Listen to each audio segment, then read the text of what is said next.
Right. Well, that's what the book's about. I identify who the dealers are, who the pushers are, who the suppliers are of conflict and chaos. And these people are are in an abusive relationship with the media. And I think the 24-hour news cycle is as dangerous as anything else because every single story is used to divide us.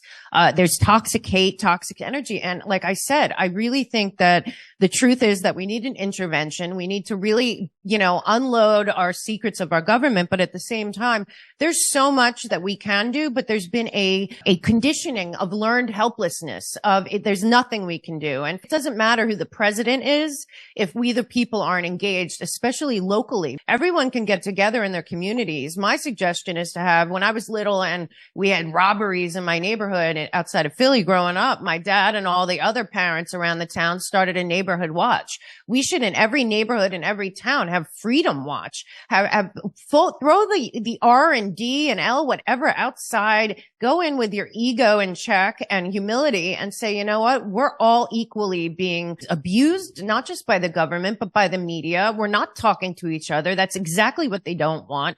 They don't want us to have fellowship. They don't want us to see eye to eye. Many of us can agree on, the overstepping of regulations and surveillance and all these different things that they're doing on a local level. And I just think we have to start taking it very personally. When I say that people that walk into, say, Americans Anonymous meetings, the first problem is to say that, our country's become unmanageable and there's a problem. And the second step is the problem is you, is me, is us. We, the people, have power, but we don't exercise it. And that's because, we're exhausted. We're, this debt slavery, all of this stuff. We really have to redefine our relationship with the government. The government should not be treated like celebrity. At this point, it is really about decentralizing yourself from the government. The less you're dependent on the government, the better off your life will be. And it's the people that believe that they should be building strong communities where they know their neighbors. They're invested in their local space. If you have no connection to your community and your schools and your local area, you don't have a connection to the country.